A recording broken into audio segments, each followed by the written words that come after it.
Dışarıdan bakıldığında herkes güçlü olmak ister, değil mi?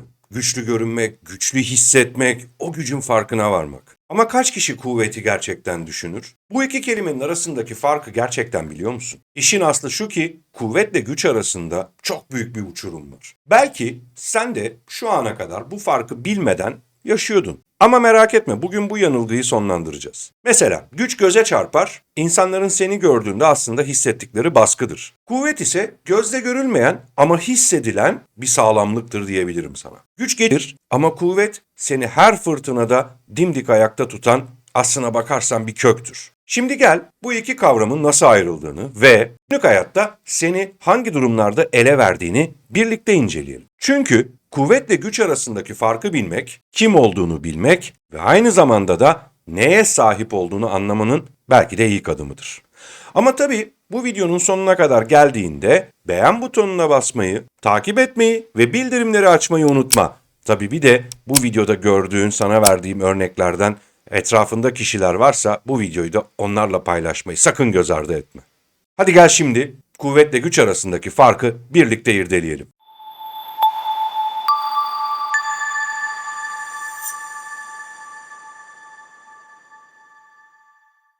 Birinci fark, güç bağırır ama kuvvet sessizdir. Bir tartışmayı kazanmak için sesini yükseltirken kuvvet en yüksek sesin değil, en derin duruşun kazandığını bilir. Örnek olarak bir arkadaşınla aranızda tatsız bir olay geçmiş olabilir. O haklı olduğunu kanıtlamak için bağırıyor, çağırıyor, elleri havada, onu yapıyor, bunu yapıyor ve sürekli bir öfke gösterip aynı zamanda da sesini yükseltiyor olabilir. Var değil mi etrafında böyle tipler? Hatta seni suçlar, etrafındaki herkesi suçlar, bağırıp çağırıp suçun kendisinde olmadığını ispatlamaya çalışır ve gücünü göstermeye çalışır. Ama sen o anda o bağırıp çağırırken kendinden geçmişken sessiz ve sakince yerinde oturup doğru anı bekliyorsun. Ve o doğru an gelene kadar o kendini yiyip bitirip tüketirken sen o doğru anda öyle bir cümleyle tartışmayı bitiriyorsun ki işte tam olarak bu kuvvetin sessiz ama etkili zaferidir. İkincisi, güç havalıdır, kuvvet de sade ve etkilidir. Bu konuyu sana şöyle anlatayım. Bir tanıdığını düşün.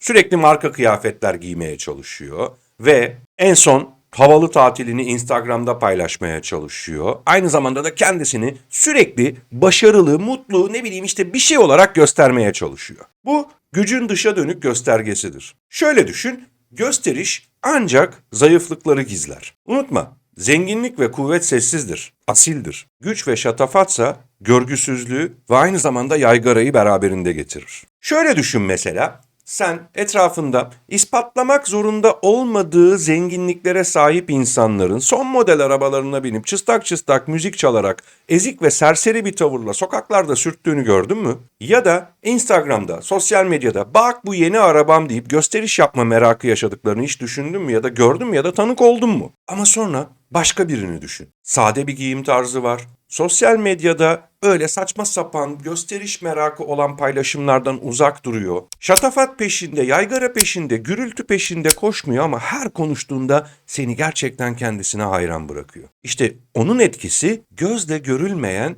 bir kuvvetten geliyor. Kendine duyduğu güven ve tevazu. Kısacası kendisinde var olan şey o kadar barışık ki bunların var olduğunu ispatlamaya gerek bile duymuyor. İşte gerçek saygınlık bu. Bir diğeri güç hızlıdır. Kuvvet sabırla inşa edilir. Herkes, etrafındaki herkes, belki sen bile her şey bir anda olsun istiyorsunuz. Ne yazık ki bu mümkün değil. Ama güç seni buna itmeye başlıyor. Kısa yoldan bir şeylere sahip olmak için seni zorlamaya başlıyor. Şöyle etrafından birini düşün. Mesela diyelim ki kilo vermek istiyor ve işte o ölüm diyetlerine başlıyor. Çok kısa yoldan kilo verdirecek, hani çok kısa sürede kilo verdirecek şeyler yapmaya başlıyor. Ondan sonra alıyor bunu sosyal medyada paylaşıyor vesaire vesaire. Belki biraz da kilo da veriyor, kendini mutlu hissediyor. Ama o etki ortadan kalktıktan sonra yeniden eski yeme alışkanlıklarına dönüyor ve aynı şekilde eski kilosuna geri geliyor. İşte bu gücün etkilerinden bir tanesi. Çünkü güç kısa vadede etkileyici olabilir ama geçicidir. Kuvvetli bir birey ise bunu hayat şekline dönüştürmeye başlıyor. Sabırla, azimle inşa etmeye başlıyor. Önce belki küçük yürüyüşlerle başlıyor. Bunu alışkanlık haline getiriyor. Ondan sonra yeme programını düzenliyor. Ondan sonra bunu bir yaşam tarzı haline getiriyor ve bunun sürekliliğini sağlamaya başlıyor. O yüzden kuvvet ve güç arasındaki fark Biri çok hızlı sonuçlar verip aynı hızda geri gelmeyi sağlarken öbürü yavaş, adım adım inşa edip sürekli hale getiriyor. Bunu bir de şöyle de düşünebilirsin. Mesela bir aile düşün. Bir misafirlik gelecek, bir misafir gelecek ve o anda ortalık çok dağınık. Bütün her şeyi dolaplara tıkıştırıyor, işte vitrindeki içine tıkıştırıyor ve ortalığı düzenli göstermeye çalışıyor. Aslında var olmayan bir şeyi ortaya koymaya çalışıyor. Öbür aile ise bunu gerçekten düzenli ve yaşam şekli haline getirmiş bir şekilde hayatını böyle devam ettiriyor. Göstermeye çalışan insanlar eninde sonunda yakalanırlar. Çünkü misafirliğe gelen çocuk bir anda bir dolabı açabilir mi? Açabilir. Açtığı anda oradaki her şey tıkış tıkış olan her şey dökülebilir.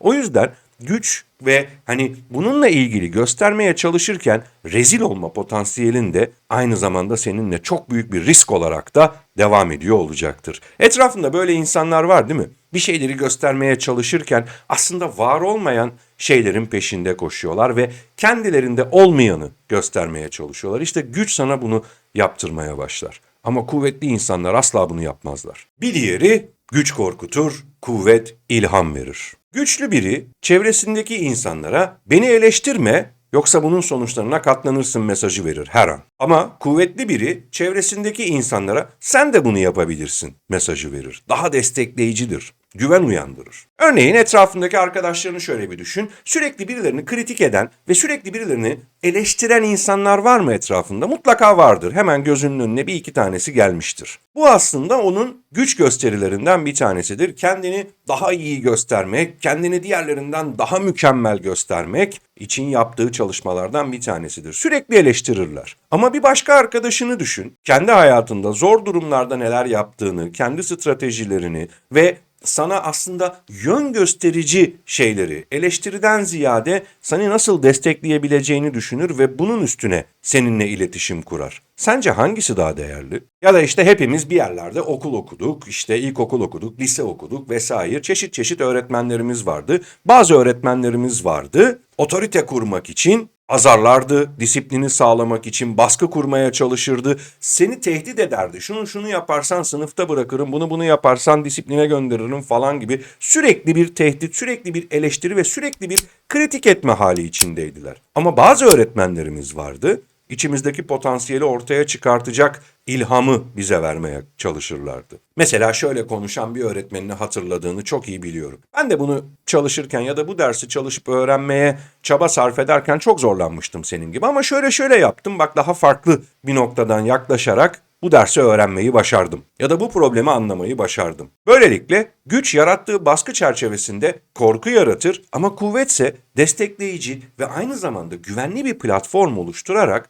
senin ilham kaynağını kendi içinden nasıl dışarı çıkartabileceğini gösterir. Yani otorite kurmaya çalışırsan günün birinde o güç elinden gittiğinde kurduğun otoritenin de hiçbir değeri kalmayacak. Ama kuvvetli olursan insanlar senin etrafında toplanmaya başlayacak. Ailende, sosyal çevrende, özel hayatında yani hayatının her alanında insanlar seninle bir saygı çerçevesinde ve aynı zamanda güvenli bir alanda birlikte olmak için can atacaklar. Burada karar senin. Otorite mi kurmak istiyorsun, insanları etrafında mı toplamak istiyorsun? Bir diğer konu, güç yalnızdır, kuvvet birlikte hareketi getirir. Güçlü görünen biri genelde yalnızdır. Çünkü her işi kendisinin başarabileceğini zanneder. Böyle bir sanrı içindedir. Ve hatta şöyle suçlamalarla gelir. Çevresindeki herkes onu kıskanıyordur. Çevresindeki herkes onu kıskandığı için ona kötülük yapmaya çalışıyordur. Ama kuvvet destekçi bir çevre oluşturur. Şöyle bir düşün bakalım zihninde. Ben tek başına yaparım diyen birini böyle eşinde, dostunda, arkadaşlarında, çevrende, belki iş hayatında fark etmeyecek. Bu kişilerin en zayıf anlarında yalnız kaldığına birçok defa şahit oldun değil mi? Neden? Çünkü her şeyi kendi başına yapabileceğini zanneden eziklerdendir bunlar. Ve bu tavrı sergileyerek gücün sarhoşluğu neticesinde etrafındaki herkesi kırarlar. Ve gün sonunda gerçekten birine ihtiyaç duydukları anda bir bakarlar ki gerçekten yalnız kalmışlardır. Çünkü hiç kimse bunu çekmek zorunda değil. Böyle insanlar da yalnız kalmaya ne yazık ki mecburdurlar. Ama kuvvetli insanlar fikir almaktan erinmez. Kuvvetli insanlar çevresindeki insanların fikirlerine saygı duyar.